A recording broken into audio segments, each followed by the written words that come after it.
Hello everyone, I'm Paul and this is problem 3734. Lexicographically smallest palindromic permutation greater than target.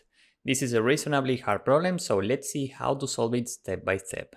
We're given two strings of length n with lowercase English letters only. They are s and target. Here we have an example. Our job is to return the lexicographically small string that's a palindromic permutation of s and strictly greater than target.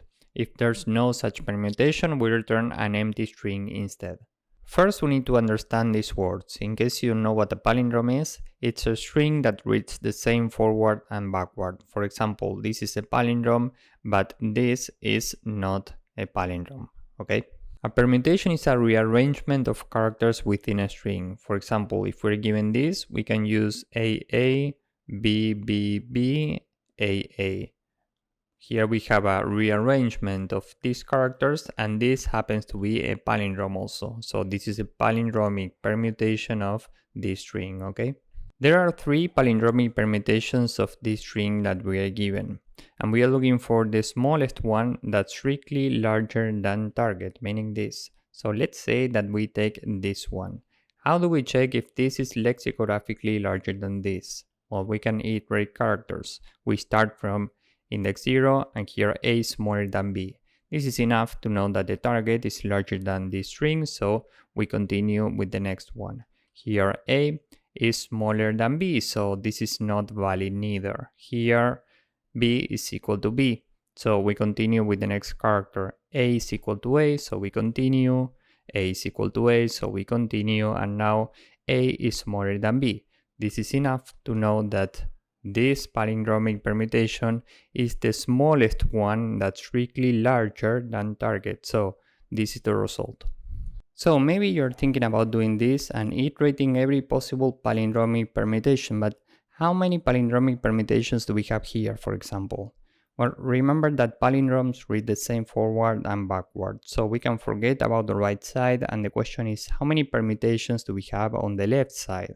Here we are looking for free characters, right? Rearrangements of these free characters. How many choices do we have for the first position? Well, we have free characters available, so free choices. How many choices do we have for the next position? Well, we have free characters available minus one that we have already used for the previous position. This is free minus one character, meaning 2. How many choices do we have here? We have already used 2 characters, so we have 1 choice, which means that we have 3 times 2 times 1 palindromic permutations. This is the same as n divided by 2 factorial palindromic permutations. And down here we have the constraints. We know that the length of these 2 strings can be of up to 300, and 300 divided by 2 factorial is a huge number, so this will throw time limit exceeded, which means that there's no way to iterate every possible palindromic permutation, and we have to think about something else.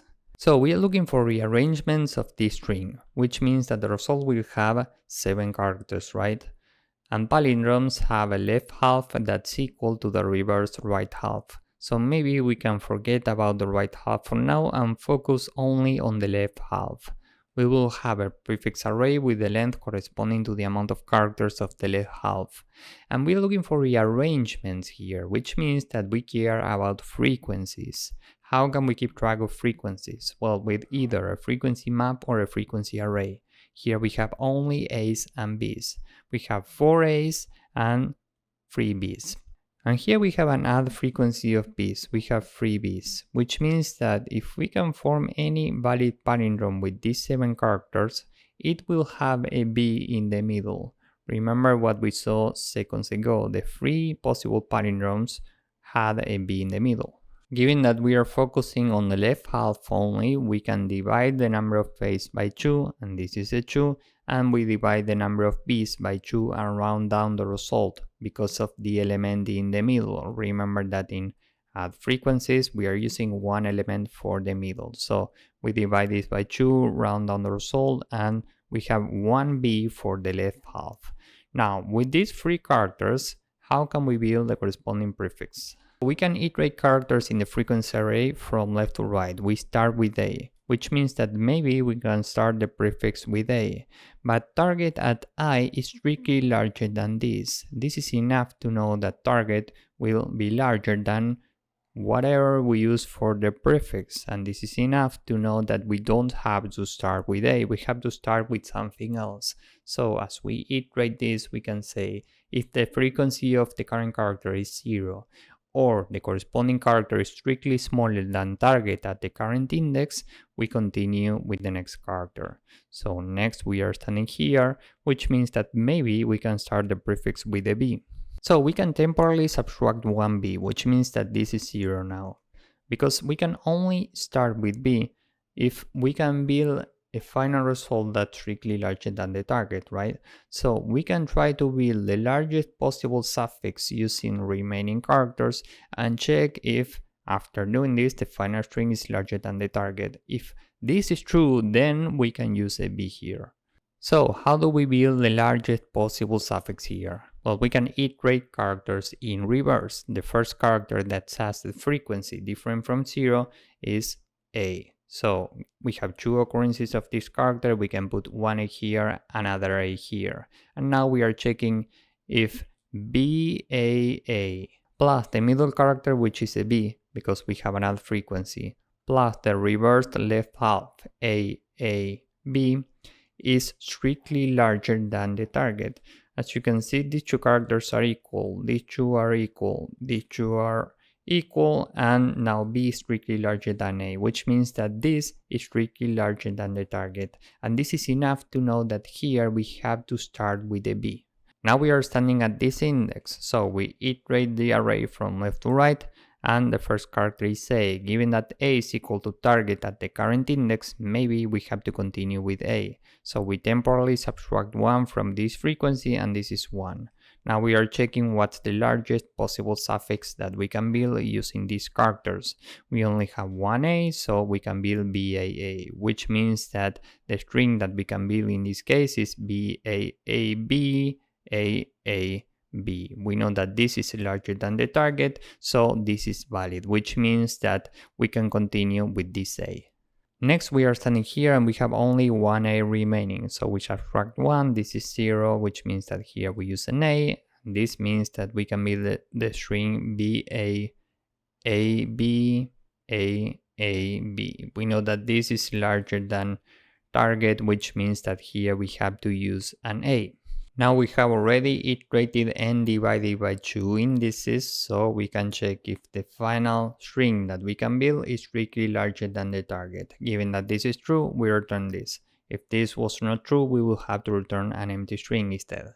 Now let's say for a moment that we only have 3 C's here. We need to build a prefix with 3 characters. So we can store frequencies here corresponding to 4 A's divided by 2, meaning 2, and 3 C's divided by 2, meaning 1. Remember to round down this. So what do we put here? Well, maybe we have to start with a, but a is smaller than target at the first index, so we continue. Next we are here. The frequency of b is 0, so we continue with c.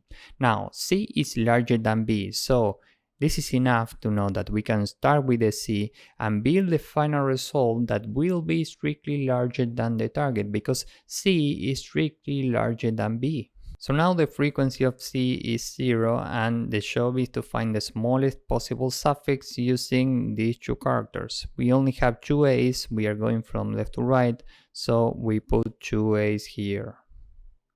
So we transform this into a string, we add the character in the middle, which corresponds to the one with an add frequency, meaning c, and then we add this in reverse, a, c. We know that this is strictly larger than the target, so we return this. So we are building the smallest possible left half using this array. For each index, we iterate every character from left to right in the frequency array, and if the frequency of the current character is 0 or the character itself is strictly smaller than target at the current index, we just continue.